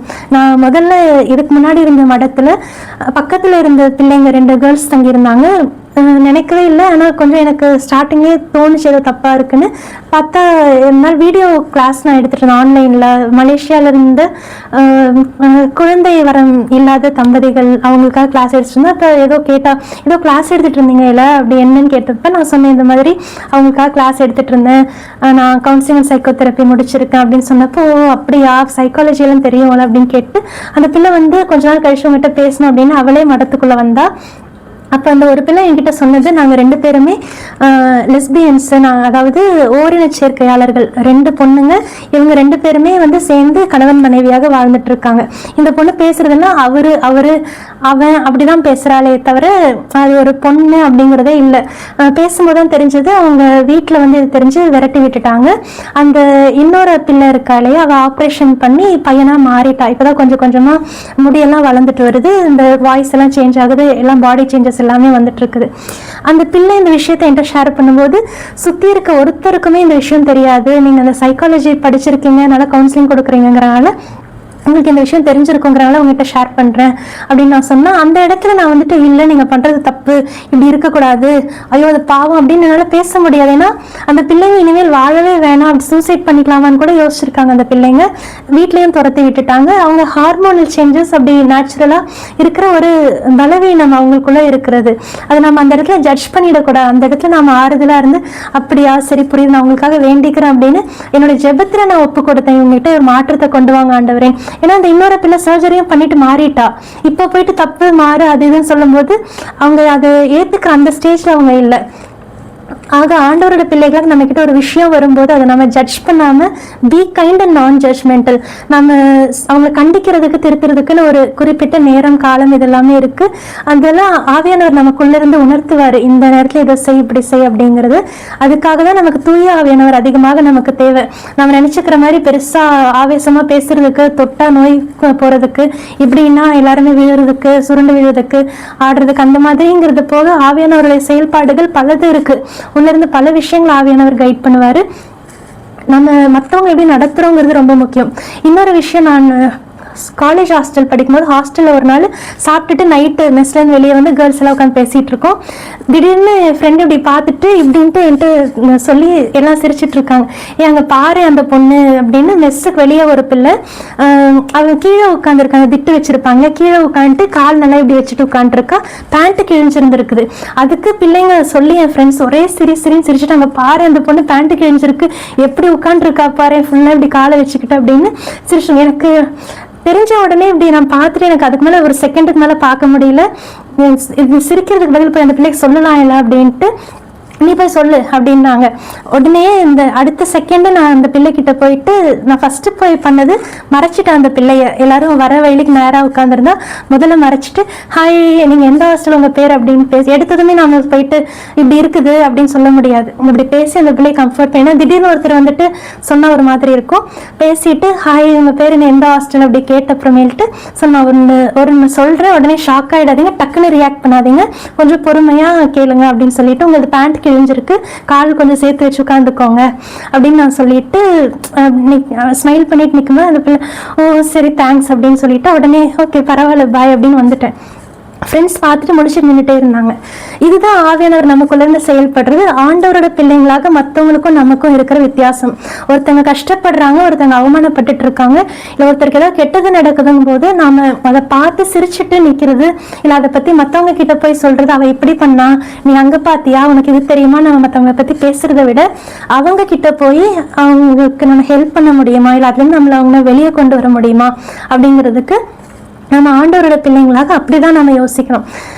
ஏற்கனவே சொன்னது போல தூய ஆவியானவருடைய செயல்பாடு நமக்குள்ள இருந்து அவர் செயல்படுற விதம். நான் டைரக்டா போய் டக்குன்னு அந்த பொண்ணுகிட்ட உங்களுக்கு பேண்ட் கிழிஞ்சிருக்கு நல்லா உட்காருங்க அப்படின்னு நான் சொல்லியிருந்தேன். ஷாக் ஆயிருந்திருக்கு அந்த பிள்ளைக்கு. போய் அமைதியா காம ரொம்ப சாஃப்ட் வாய்ஸ்ல பேசினேன், ஹாய் உங்க பேர் என்ன, எந்த ஹாஸ்டல், அப்படி ஸ்மைல் பண்ணி பேசிட்டு அந்த பொண்ணு முழிக்குது, யார் திடீர்னு பேசுறாங்கன்னு பேசிட்டு அப்புறம் நான் சொல்றேன், இந்த மாதிரி ரியாக்ட் பண்ணாதீங்க, ஷாக் ஆகாதீங்க, பொறுமையா கேளுங்கன்னு சொல்லிட்டு சொல்லும்போது அவங்க கொஞ்சம் கொஞ்சமா காம் ஆயிடுவாங்க. இது எல்லாமே ஆவியானவர் நமக்குள்ள இருந்து செயல்படுறது. இதுக்காக தான் நான் ஆரம்பத்துல இருந்து சொல்லிட்டு இருக்கேன், ஆவியானவர் நம்ம ஆண்டவரோட பிள்ளைகளாக நாம இந்த உலகத்துக்கு நல்ல மனிதர்களாக வாழறதுக்கு, ஆண்டவருடைய அன்பை கொடுக்கறதுக்கு நமக்குள்ள இருக்கிற பெரிய ஒரு பொக்கிஷம் நம்முடைய பாவத்தினால், நம்முடைய பலவீனத்தினால நாம இந்த ஆவியானவரை இழந்து போயிடுவோம். இதே நானும் அந்த பிள்ளைங்களோட சேர்ந்து அந்த இடத்துல சிரிச்சிருந்தேன்னா எனக்குள்ள இருந்த ஆவியானவர் கண்டிப்பா வருத்தப்பட்டிருப்பார். ஏன்னா அவ ஆண்டவரோட பிள்ளை, அவளும் ஆண்டவருடைய பிள்ளை. அதுக்குரிய மாண்பு அந்த பிள்ளைக்கும் இருக்குது. அது ஆண்டவரோட பிள்ளைகளாக நாம செய்யக்கூடாது. இதனாலதான் சொல்றது, நாம ஒருத்தர் கஷ்டத்துல இருக்கும்போது அதை ஜட்ஜ் பண்ணாம இரக்கமுள்ளவர்களாக கருணையோட அதை ஹேண்டில் பண்ணணும். ஒன்று அவங்க அதெல்லாம் வெளியே வர்றதுக்கு ஹெல்ப் பண்ணணும், பர்சனலாக போய் டீல் பண்ணணும். இல்லைன்னா நாம அமைதியாக இருந்து ப்ரேயர் ஆச்சு பண்ணணும். இந்த பீயிங் நான் ஜட்ஜ்மெண்டல் அண்ட் பீயிங் கைண்ட், இது ரொம்ப ரொம்ப முக்கியம் ஆண்டவரோட பிள்ளைகளா. எபேசியர் 6:12 நாம பார்க்கிறோம், ஏனென்றால் நாம் மனிதர்களோடு மட்டும் போராடுவதில்லை, ஆட்சி புரிவோர், அதிகாரம் செலுத்துவோர், இருள் நிறைந்த இவ்வுலகின் மீது ஆற்றல் உடையோர், வான்வெளியில் உள்ள தீய ஆவிகள் ஆகியவற்றோடும் போராடுகிறோம். நாம ஒரு நல்ல விஷயத்தை செய்யும் போதும் சரி, ஒரு கெட்ட விஷயத்தை செய்யும் போதும் சரி, அது இந்த ஸ்பிரிச்சுவல் ரெல்ம்ல, ஆவிக்குரிய உலகத்துல அது எப்படிப்பட்ட எஃபெக்டை கிரியேட் பண்ணுதுங்கிறது அது ஆண்டவருக்கு மட்டும்தான் தெரியும். நான் ஏற்கனவே சொன்னது போல, நாம மனம் மாறும்போது ஒரு டெம்டேஷன் வருது, நான் இதை செய்ய மாட்டேன் ஆண்டவரே, அந்த இடத்துல நம்ம நோ சொல்லும் போது நம்மளை சுத்தி நம்முடைய வானதூதர்கள், இன்னும் ஹெவன்ல எத்தனையோ வானதூதர்கள், அந்த ஒரு மனம் மாறுற பாவியை குறித்து விண்ணகத்தில் வானதூதர்களிடையே அக்களிப்பு உண்டாகும். அது போல இந்த ஸ்பிரிச்சுவல் ரெல்ம்ல இருக்க எத்தனையோ விஷயங்கள் நமக்கு தெரியாது. இப்போ நீ ஒவ்வொரு பாவத்துக்குமே ஒரு ஆவி இருக்கு. நான் ஏற்கனவே சொன்னது போல இந்த கோபத்தின் ஆவி, பொறாமையின் ஆவி, தற்கொலை ஆவி, இச்சையின் ஆவி, வெறுப்பின் ஆவி, இந்த மாதிரி நிறைய விஷயங்கள் இருக்கு. இந்த மாதிரி விஷயங்கள் தான் நமக்குள்ள இருந்து கெட்ட விஷயங்களை செய்ய வைக்கிறது. நல்லது செய்யறதுக்கு எல்லா விதத்துக்குமே, எல்லா விஷயங்களுக்குமே தூய ஆவியானவர் தான் நமக்குள்ள இருந்து செயல்படுறது. ஸோ இந்த ஆவிக்குரிய உலகத்துல நாம போராடுறது, அந்த சின், நம்ம பாவம், நம்ம இந்த அடிக்ஷன்ல இருக்கோம் அப்படிங்கிறது போக, நாம எந்த ஸ்பிரிட் கிட்ட நாம மாட்டிட்டு இருக்கோம், எந்த ஆவிக்கு நாம அடிமையா இருக்கோம் அப்படிங்கிறது நாம புரிஞ்சுக்கிட்டோம்னா தான் நம்மளால தூய ஆவியின் துணையை கொண்டு அந்த ஆவியை வென்று நம்மளால நல்ல நிலைமைக்கு ஆண்டவருக்கு பணி செய்ய முடியும். ஆண்டவருக்கு பணி செய்யும் போதும் கூட, ஈவன் ஆண்டவருக்கே கூட ஜீசஸ் உலகத்துல பணி செய்யும் போது அவருக்கு தொல்லை கொடுத்தவங்க எல்லாம் யாரு? ஆட்சி பொறுப்புல இருந்தவங்க, பரிசெயர்கள், மறைநூல் வல்லுநர்கள், குருக்கள், இந்த மாதிரி இந்த தலைமை பொறுப்புல இருந்தவங்க, ஆண்டவருடைய பணியில இருந்த தலைவர்கள், மத தலைவர்கள், அவங்க தான் நெருக்கடி கொடுத்தது. இது எல்லாமே ஒரு இந்த ஸ்பிரிச்சுவல் ரெல்ம்ல தீய ஆவிகள் இருந்து அந்த ஸ்பிரிட் செய்யற வேலைகள். நாம ஒவ்வொரு தடவை போராடும் போதும் அந்த ஸ்பிரிட்டுக்கு தான் நாம நான் சொல்றோம், இந்த நான் செய்ய மாட்டேன், இந்த பாவத்தை நான் செய்ய மாட்டேன் அப்படின்னு நாம சொல்லும்போது, நம்ம இந்த தீமைக்கு, அந்த தீய ஆவிக்கு நோ சொல்லிட்டு தூய ஆவியினுடைய துணையை கொண்டு நாம் எஸ் சொல்லி நம்ம ஆண்டவரை நோக்கி பயணிக்கும் போது நாம அதுல இருந்து நம்ம விடுபட்டு வர்றதுக்கு ஆண்டவர் ஹெல்ப் பண்ணிட்டே இருப்பாரு. ஒவ்வொரு தடவையும் நாம ட்ரை பண்ணதான் நாம சயின்ஸ் ஆகணும். ஏற்கனவே சொன்னது போல, நாம ஒப்பு கொடுக்கிற ஒவ்வொரு திருப்பலியுமே, நாம பங்கேற்கிற ஒவ்வொரு திருப்பலியுமே ரொம்ப ரொம்ப முக்கியமானது. ரொம்ப டெம்டேஷன்ஸ் இருக்குது. ஆண்டவருக்கு பணி செய்யணும், இல்ல நல்ல வாழ்க்கையை வாழணும்னு நினைச்சிட்டாலே டெம்டேஷன்ஸ் ஏகப்பட்டது வர ஆரம்பிச்சிடும். ஒவ்வொரு திருப்பலியிலையுமே நீங்க சர்ச்சுக்கு போய் அட்டன் பண்ணும்போதும் சரி, இல்ல போகவே முடியல அப்படிங்கிறப்ப ஆன்லைன் மாஸாவது டெய்லி பாக்குறதுக்கு ட்ரை பண்ணுங்க. டெய்லி இங்க மடத்துல எப்பயுமே ஆன்லைன் மாஸ் இருக்கும். டெய்லி மடத்துல திருப்பலி, என்னோட ரூம்ல இருக்க மடத்துல மாஸ் இருந்தாலும் என்னோட ரூம்ல எப்பயுமே எங்க இருந்தாலும் நான் ஒரு ஆன்லைன் மாஸ் நான் தனியா பர்சனலா ஒப்பு கொடுக்கறது உண்டு. அது போக சர்ச்லயும் திருப்பலி அப்படின்னு நான் கலந்துக்கிறது உண்டு. முடிஞ்ச அளவுக்கு அப்படி சர்ச்சுக்கு போய் மாஸ் பண்ண முடியல, டெய்லி மாஸ் போக முடியலங்கும் போது ஆன்லைன் மாஸ்லயாவது ஒப்பு கொடுங்க. ஏன்னா உலகம் ஃபுல்லா ஒவ்வொரு நிமிஷமே ஏதாவது ஒரு இடத்துல திருப்பலி நடந்துகிட்டு தான் இருக்கு. அந்த திருப்பலியோட சேர்த்து உங்களுடைய உடலையும் உங்களுடைய வாழ்க்கையையும் ஆன்மாவையும் ஆண்டவர்கிட்ட ஒப்பு கொடுங்க. திருப்பலியில நாம விண்ணுலகில் இருக்கிற எங்கள் தந்தை, அந்த ஜெபத்தை நாம எல்லாருமே சேர்ந்து ஜெபிக்கிறது உண்டு. எங்களை சோதனைக்குட்படுத்தாதையும் தீயோனிடமிருந்து எங்களை விடுவித்தருளும் அப்படின்னு நாம முடிக்கும் போது அந்த இடத்துல குருவானவர் நமக்காக மன்றாடுவார். அந்த குருவானவர் கைகளை விரிச்சு ஜெபிக்கும் போது it is a collective prayer. நம்ம எல்லார் சார்பாகவுமே அந்த குருவானவர் அந்த இடத்துல ஆண்டவர்கிட்ட ஒப்பு கொடுத்து ஜெபிக்கிறாரு. ஆண்டவரே, தீமை அனைத்திலிருந்தும் எங்களை விடுவித்து எங்கள் வாழ்நாளின் அமைதியை கனிவுடன் அருளும் உம்மை மன்றாடுகின்றோம். இதனால் நாங்கள் பாவத்திலிருந்து விடுதலை பெற்று யாதொரு கலக்கமுமின்றி நலமாய் இருப்போமாக அப்படின்னு சொல்லி முடிப்பார். உமது பேரிரக்கத்தின் உதவியால் நாங்கள் பாவத்திலிருந்து விடுதலை பெற்று யாதொரு கலக்கமுமின்றி நலமாய் இருப்போமாக அப்படின்னு சொல்லுவார். இந்த ஜெபத்தை நாம உற்று நோக்கும் போது, குருவானவர் ஜெபிக்கும் போது, ஆண்டவரே, தீமை அனைத்திலிருந்தும் எங்களை விடுவித்து எங்கள் வாழ்நாளின் அமைதியை கனிவுடன் அருள உம்மை மன்றாடுகிறோம். அதாவது தீமை நமக்குள்ள இருக்கும்போது அமைதிங்கிறது நமக்குள்ள இருக்காது. எப்ப நம்ம இந்த தீமையிலிருந்து விடுதலை பெற்று வரோமோ அப்ப நமக்குள்ள ஆண்டவருடைய நிறைவான அமைதி நமக்குள்ள தங்கும். அதுதான் குருவானவர் அப்ப ஜெபிக்கிறாரு. இதை ஜெபிக்கும் சொல்லும்போது அடுத்தது சொல்லுவார், உம்முடைய இரக்கத்தின் உதவியால் நாங்கள் பாவத்திலிருந்து விடுதலை பெற்று யாதொரு கலக்கமும் இன்றி நலமாய் இருப்போமாக அப்படின்னு ஜெபிப்பாங்க. இந்த பாவத்திலிருந்து நாம எப்ப விடுதலை பெறுறோமோ ஆண்டவரோட இரக்கத்தால நாம விடுதலை பெறும்போது எந்த ஒரு கலக்கமும் இல்லாம நாம வாழலாம். ஆக இந்த பாவத்தினுடைய எஃபெக்ட் நம்ம வாழ்க்கையில என்னவா இருக்கும், நமக்குள்ள இருக்க அமைதியை பாதிக்கும், நம்மளை கலக்கம் அடைய வைக்கும். எப்ப நாம இந்த தீமையிலிருந்து விடுபட்டு வரோமோ அப்ப நாம ஆண்டவருடைய அமைதியை நிறைவாக பெற்றிருப்போம். நமக்குள்ள அமைதி எப்பயுமே இருக்கும். அதே போல எந்த ஒரு கலக்கமும் இல்லாம எப்படிப்பட்ட சிச்சுவேஷன் வந்தாலும் சரி, எவ்வளவு மோசமான நிலைமைகள், எப்படிப்பட்ட இழப்பு எதை நாம இழந்தாலும் சரி, எவ்வளவு அவமானப்பட்டாலும், எந்த சூழ்நிலையா இருந்தாலும் நம்ம கலக்கம் அடையாம என் கூட ஆண்டவர் இருக்கார், நான் ஆண்டவரோட பிள்ளை அப்படின்னு நம்மளால வாழ முடியும். திருப்பலியில் இருக்க ஒவ்வொரு ஜெபங்களுமே ஒவ்வொரு தருணமுமே ரொம்ப ரொம்ப முக்கியமானது. ஒரு திருப்பலியை நாம சின்சியரா அட்டன் பண்ணி அதில் நாம பார்ட்டிசிபேட் பண்ணி அதில் நம்ம முழுமனதோட ஆண்டவர்கிட்ட நம்ம ஒப்பு கொடுத்தோம்னாலே போதும், நம்ம வாழ்க்கையில பல விஷயங்கள் மாறும். புனித பாதிரி பியோவினுடைய வாழ்க்கையில நடந்தது. அவர் பூசை வைக்கும்போது திடீர்னு அவருக்கு அந்த 5 காயங்கள்ல இருந்து ரத்தம் நிறைய வடிய ஆரம்பிச்சிருச்சு. அந்த சர்ச் ஃபுல்லாவே அவ்வளோ ஒரு அருமையான ஒரு வாசனையாமா, ஒரு நல்ல நறுமணம் அந்த சர்ச் ஃபுல்லாவே நிரம்பிடுச்சு. அவர் அவ்வளோ வலியோட அந்த பூசை வைக்கிறத நிறுத்திட்டு அப்போ அவர் ஒரு ப்ராஃபஸை பண்றாரு, இங்க இருக்க ஒரு குழந்தைக்கு, ஒரு 12 வயசு குழந்தைக்கு கண் பார்வை திருப்பி கிடைச்சிருக்கு அப்படின்ட்டு சொல்லிடுறாரு. சொல்லி தொடர்ந்து பூசை வச்சு முடிச்சிடாரு. அந்த பூசை முடிஞ்சதுமே ஒரு பாட்டி ஓடி வந்துட்டு அழுதாங்களாமா, என்னோட பேத்திக்கு 12 வயசு ஆகுது, பிறவிலிருந்தே பார்வை இல்லை, நான் இத்தனை வருஷமா தொடர்ந்து 12 வருஷமா உங்க பூசைக்கு அந்த பிள்ளையை கொண்டு வந்து அவளுக்கு பார்வை கிடைச்சிடணும் நான் வேண்டிக்கிட்டே இருக்கேன், டாக்டர்ஸ் எல்லாம் இன்னைக்கு பார்வை வர்றதுக்கு வாய்ப்பே இல்லைன்னு சொல்லிட்டாங்க, நீங்க பூசை வச்சுட்டு இருக்கும்போது என்னோட பேத்திக்கு பார்வை கிடைச்சிருச்சு, அவ எல்லாத்தையும் இப்ப பாக்குறா அப்படின்னு அந்த அம்மா சொல்லியிருக்காங்க. இதுதான் திருப்பலியினுடைய மேன்மை. ஒவ்வொரு திருப்பலியிலையுமே நம்ம ஏதாவது ஒரு விதத்துல பாவத்துல இருந்து, நம்ம இருக்க தீமையில இருந்து, நெகட்டிவிட்டிஸ் வந்து கொஞ்சம் கொஞ்சமா நாம அதுல இருந்து கிளீன் ஆகிக்கிட்டே வரும். கொஞ்சம் கொஞ்சமா அது ஃபுல்லா கிளீன் ஆகி மொத்தமா அந்த இம்பியூரிட்டிஸ் எல்லாமே விழும்போது புதுப்படைப்பாக நாம் அங்கே மலர்ந்து நிற்போம். இதுதான் திருப்பலியினுடைய மேன்மை. இறைவார்த்தை நம்ம வாசிக்கிறது, திருப்பலியில நாம பங்கெடுக்கிறது, ஜெபமாலை ஜெபிக்கிறது, இதுதான் சொன்ன நாம் இது 3 எதை நாம செய்யும் போதும் பிசாசுக்கு அப்படியே வயிறு எரியும். திருப்பலியில் நாம் எந்த அளவுக்கு சின்சியரா ஒப்பு கொடுக்குறோமோ ஒரு நாள் அந்த மேஜிக் நடக்கும். ஏதாவது ஒரு விதத்துல டோட்டலி நமக்கு இருக்க அந்த சோதனைகளா இருக்கலாம், பிரச்சனைகளா இருக்கலாம், எப்படிப்பட்ட மோசமான சிச்சுவேஷனா இருந்தாலும் சரி, குடும்பம் மோசமான நிலையில இருந்தாலும் சரி, ஒரு நாள் ஒரு பயங்கரமான ஒரு பிரேக் த்ரூ இருக்கும். எல்லா விஷயமே அப்படியே மாறி போகும்.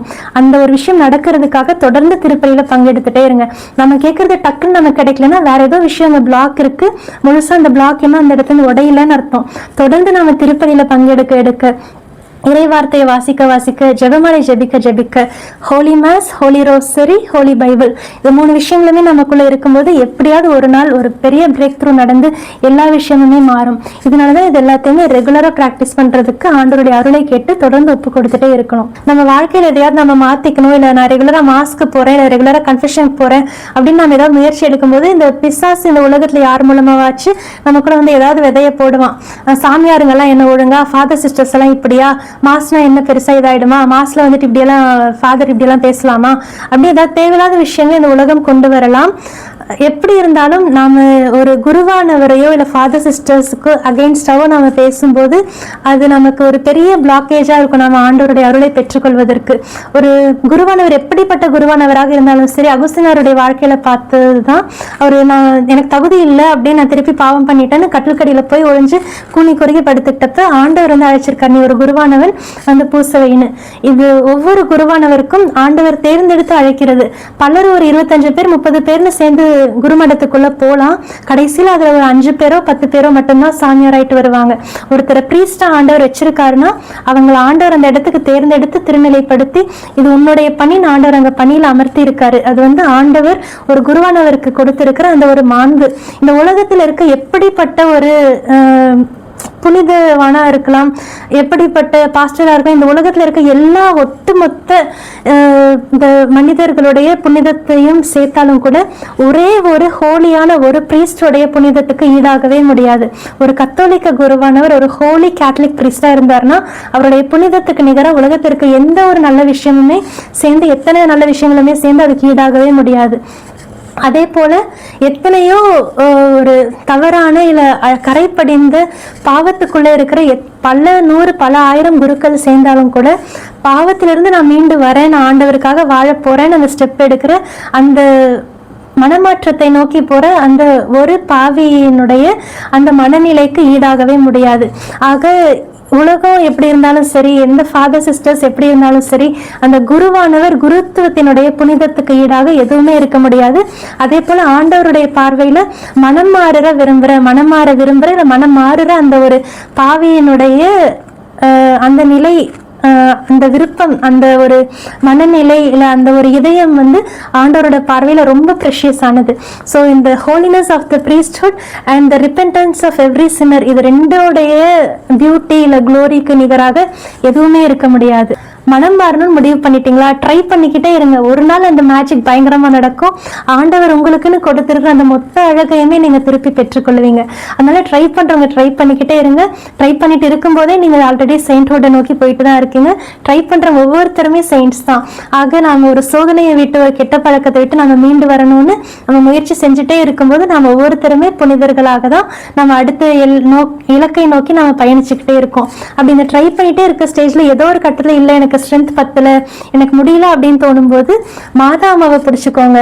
நான் பெங்களூர்ல ஒர்க் பண்ணும்போது தான் அங்கே ஹாஸ்டல்ல இருந்த என்னோட ஃப்ரெண்டு, எனக்கு ஒரு அருமையான கேத்தலிக் ஃப்ரெண்ட், நம்ம ஃபெய்த் மேட்டர்ஸ் அதிகமாக நான் ஷேர் பண்ணுறேன், டிஸ்கஸ் பண்ணுறேன் என்னோட ஃப்ரெண்டு. அப்போ அந்த ஃப்ரெண்டு என்கிட்ட சொன்ன, அவளுக்கு ஒரு லவ்வர் இருந்த, ரொம்ப வருஷமாக லவ் பண்ணிட்டு இருந்த ஒரு பையனை வீட்டை ஆல்மோஸ்ட் மேரேஜுக்காக பேசிட்டு இருந்தாங்க, கொஞ்சம் மாசத்துல மேரேஜ் பண்ணுற மாதிரி. அப்போ அந்த பிள்ளை என்கிட்ட சொன்னது, பிரீத்தி நான் எப்பயுமே என் ஆளை நான் பார்க்க போகிறப்ப நாங்கள் சகாய மாதா கிட்ட நின்று நான் ப்ரேயர் பண்ணிக்கிட்டு போவேன். ஏன்னா சகாய மாதா, இடைவிடா சகாய மாதா கற்பினுடைய பாதுகாவலி, பியூரிட்டி, சாஸ்டிட்டிக்கு patroness mother of perpetual help. நான் இப்போ ஒவ்வொரு நாள் எப்படி என்ன அவசரமா இருந்தாலும் சரி, நான் ஒவ்வொரு நாள் என் லவ்வரை நான் பார்க்க போறப்பயுமே நாங்கள் சகாய மாதா கிட்ட நின்று நான் ப்ரே பண்ணிட்டு போவேன். என்னுடைய கற்பை நீங்க தான் பாதுகாத்துக்கணும் மாதாமா அப்படின்னு அவங்கள்ட்ட ஒப்பு கொடுத்துட்டு நான் போவேன். ஏன்னா எல்லா சூழ்நிலையுமே ஒரே மாதிரி இருக்காது பிரீத்தி, அதனால நான் எப்பயுமே அவங்கள்ட்ட ஒப்பு கொடுத்துட்டு போவேன். எல்லா நேரமே ஒரே மாதிரி இருக்காது. நான் உனக்கு ஒரு டிப்ஸா சொல்றேன். உனக்கு ஏதாவது ஒரு ஆபத்து, பிரச்சனையில ஏதோ ஒரு கஷ்டம் அப்படின்னு வரும்போது அந்த நேரத்துல உடனே சகாய மாதா கிட்ட ஹெல்ப் கேட்டு அவங்கள உன்னுடைய கற்புக்கு பாதுகாவலே, அவங்களோட ஹெல்ப்பை உனக்கு பாதுகாவலா இருக்க சொல்லி அவங்க கிட்ட ஹெல்ப் கேளு, உனக்கு நிறைய கிரேஸ் கிடைக்கும் அப்படின்னு அவன் என்கிட்ட ஷேர் பண்ணான். ஒவ்வொரு நாளும் அவள் போய் பாய் ஃப்ரெண்டை மீட் பண்ணும்போது சரி, என்ன மாதிரி சூழ்நிலை, எப்படிப்பட்ட டெம்டேஷன்ஸ் இருந்தாலும் அங்கே ஓவர் கம் பண்ணுறதுக்கு, நோ சொல்கிறதுக்கான கிரேஸ் அதிகமாக அவள் இந்த இடத்துல பெற்றுக்கொண்டதாக அவள் என்கிட்ட அந்த ஒரு சாட்சியை சொன்னான். இது நான் உங்களுக்கும் கொடுக்குற இன்னொரு இன்புட். தொடர்ந்து ஆண்டவரை நோக்கி பயணிச்சுக்கிட்டே இருக்கிறப்ப ட்ரை பண்ணிக்கிட்டே இருங்க. ஒரு நாள் அந்த மேஜிக் நடக்கும். இடையில ஏதாவது நேரம் சோர்ந்து போகிறோம், இல்லை என்னால் முடியலங்கும் போது மாதா அம்மாவுடைய துணையை கேளுங்க. இடைவிடா சகாய மாதா கிட்ட அந்த கற்புக்காக கேட்குறீங்க, புனிதத்துக்காக கேட்குறீங்கும் போது மாதாமா, சகாய மாதாமா ஹெல்ப் பண்ணுவாங்க. இது போல நமக்கு மாதாமா புனிதர்கள் எத்தனையோ பேருடைய பாதுகாவலும் உறுதுணையும் பரிந்துரையும் நமக்கு ஒரு பெரிய ஹெல்ப்பா இருந்துட்டு தான் இருக்கு. இனியும் தொடர்ந்து எப்பயுமே எல்லாருடைய விண்வாசிகள் எல்லாருடைய உதவியுமே நமக்கு இருக்கும். மூவரு கடவுள், திருக்குடும்பம், மாதாமா, புனிதர்கள் எல்லாருமே நம்ம கூடவே துணையா இருப்பாங்க. ஸோ இந்த வீடியோ நம்ம முடிக்க போறோம். நான் உங்களுக்கு கொடுக்குற ஹோம்ஒர்க் குழந்தைங்களா, ரோமையர் 8ஆம் அதிகாரம், ரோமன்ஸ் 8, அப்புறம் திருப்பாடல் 51, சாம் 51, ரோமன்ஸ் 8, சாம் 51, ரோமையர் 8ஆம் அதிகாரம், திருப்பாடல் 51ஆம் அதிகாரம். இதுதான் நான் உங்களுக்கு கொடுக்குற ஹோம்ஒர்க்.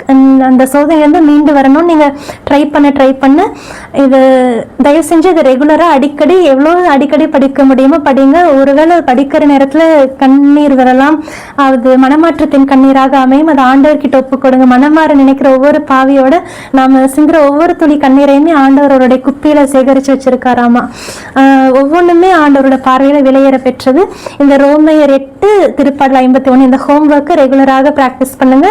இன்னொரு வார்னிங் நான் திருப்பி கொடுக்கறது, கெட்ட வார்த்தைகளை பேசுறத அப்படியே ஸ்டாப் பண்ணணும். ட்ரை பண்றேன்ட்டு கொஞ்சம் கொஞ்சமா லைட்டா பேசிக்கிறேங்கிறது போக அப்படியே ஸ்டாப் பண்ணணும். அதுக்கு ஆண்டவர் கண்டிப்பா அருள் கொடுப்பாரு. இப்ப இங்கிலீஷ்ல கெட்ட வார்த்தையை பேசிட்டா உடனே அது அப்படியே ஸ்டைலிஷா அப்படி ஆயிடாது.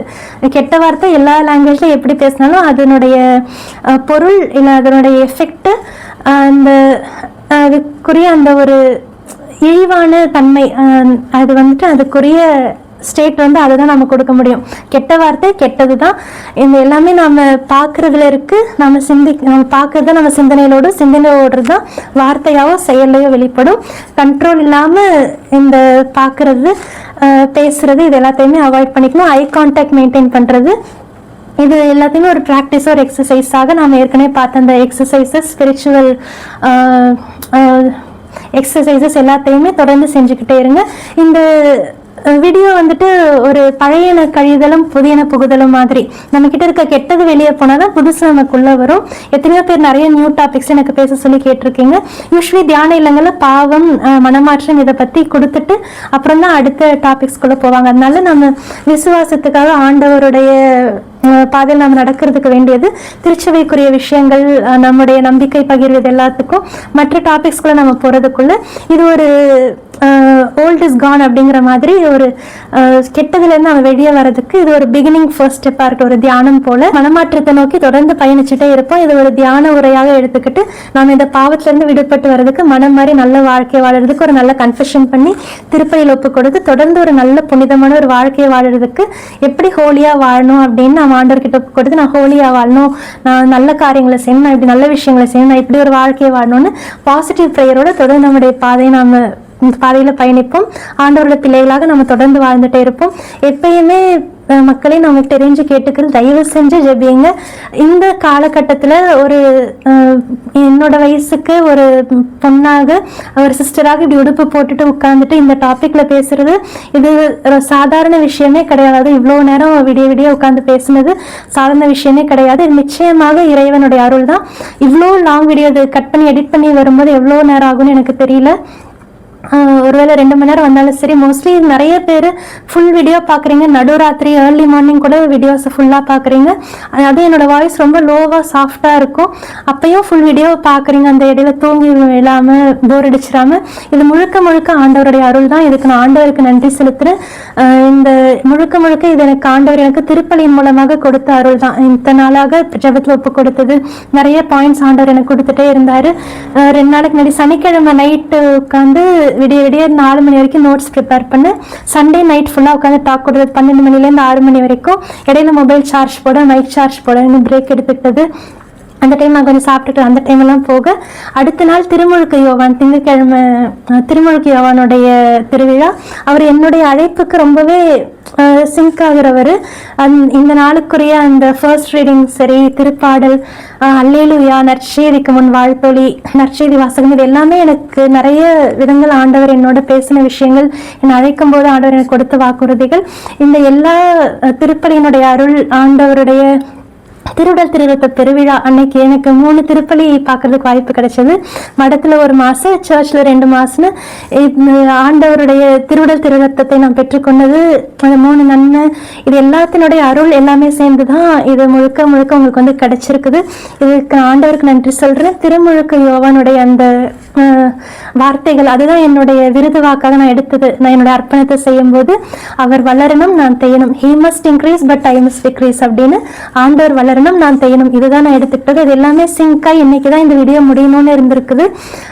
இதுக்கு இடையில ஆண்டவர் எனக்கு கொடுத்துட்டு இருந்த எல்லா பாயிண்ட்ஸ்க்காகவுமே, என்னை பேச வச்சதுக்கு, இதை உங்களுக்கு கொண்டு வந்து சேர்க்கறதுக்கு எல்லாத்துக்குமே ஆண்டவருக்கு நன்றி. தொடர்ந்து எனக்காக நிறைய ஜெபியுங்க. ஒவ்வொரு பணியிலையுமே ஒவ்வொரு ஸ்டெப் எடுக்கிறதுக்கும் நிறைய போராட்டங்கள் இருக்குது. இவ்வளோ நேரம் உட்காந்து விடிய விடிய ப்ரிப்பேர் பண்ணது சரி, இந்த தொடர்ந்து 3 நாட்களாக ஒரு நைட் ப்ரிப்பேர் பண்ணது, 2 நைட் உட்காந்து விடிய விடிய பேசுனது, இது எல்லாமே ஆண்டவருடைய அருள் மட்டும்தான். இடையில சில நாட்கள் என்ன சொன்னது மாதிரி மே மாதம் எனக்கு கோவிட் அட்டாக் ஆயிருந்தது. ரொம்ப வீக்காக இருந்தேன். இல்லைன்னா எப்பயோ பேசியிருக்க வேண்டியது. எனக்கு அந்த 1 மந்த் ரொம்ப உடம்பு முடியாமல் இருந்து, இந்த ஏதோ ஸ்க்ரீன் கட்டுறதுக்கு தான் மேலே ஏறினா, அந்த இருக்க ஸ்ட்ரென்த்தில் நான் ஏறின மாதிரி கேஷுவலாக ஏறிட்டு ஸ்லிப்பாகி நான் விழுந்துட்டேன். அது மாதிரி சர்ச்லையும் ஒரு தடவை ஸ்லிப்பாகி விழுந்தேன். 2 தடவையுமே ஒரே ஃபாலாக நான் விழாமல் அந்த ஒரு 3 ஸ்டெப்ஸாக என்னை பிரேக் ஆகி ஆண்டவர் எனக்கு தாங்கி பிடிச்சாரு. இல்லை அது பெரிய ஒரு பிக் ஃபாலாக இருந்தது, ஏதாவது அடிபட்டிருக்கலாம். எங்கேயோ இருந்து யாரோ ஜெபிச்சுட்டு இருக்கேன். என்னுடைய ஜெபங்கள் மூலமாக ஆண்டவருடைய இரக்கத்தால் ஆண்டவர் என்னை தாங்கிட்டு இருக்காரு. இந்த அளவுக்கு எனக்கு பலம் கொடுத்து ஆண்டவர் என்னை பேச வச்சிருக்காரு. இது முழுக்க முழுக்க ஆண்டவருடைய அருள் மட்டும்தான். தொடர்ந்து ஜெபிச்சுட்டே இருங்க. உங்களை ஜெபங்களை கேட்கறது எல்லாத்துக்குமே பல காரணங்கள் இருக்கு. இந்த ஸ்பிரிச்சுவல் ரெல்ம் நமக்கு தெரியாம எத்தனையோ விஷயங்கள் இருக்கு. ஆண்டவர் எனக்கு இவ்வளவு அருளை கொடுத்து என்னை பேச வைக்கும் போது, பேச விடாம பண்றதுக்கு ஆண்டவருக்கு விரோதமாக தீயோன் ஏதோ எத்தனையோ சூழ்ச்சிகளை செய்யலாம். இது எல்லாத்தையுமே கடந்து ஆண்டவர் என்ன உங்ககிட்ட பேச வைக்கிறது முழுக்க முழுக்க ஆண்டவருடைய அருளும் இரக்கமும் மட்டும்தான். உங்களுடைய ஜெபங்களை நான் தொடர்ந்து வேண்டி விரும்பி கேட்டுக்கிற மக்களே, தொடர்ந்து ஜெபிச்சுட்டே இருங்க. எல்லா ஃபாதர் சிஸ்டர்ஸ்க்காகவுமே துறவிகளுக்காகவுமே புதிய இறையழைத்தல் பெறுவதற்காக, குழந்தைங்க சோதனையிலேருந்து விடுபட்டு ஆண்டவரை நோக்கி வர்றதுக்கு, எல்லாரும் மன மாதிரி நல்ல வாழ்க்கை வாழ்றதுக்காக எல்லாருக்காகவுமே தொடர்ந்து ஜெபிச்சுட்டே இருங்க. ஆண்டவர் போற்றி மரியே வாழ்க. ஆண்டவரின் பணியால் இயேசுவின் மனையால் மாதா பிள்ளை. நன்றி.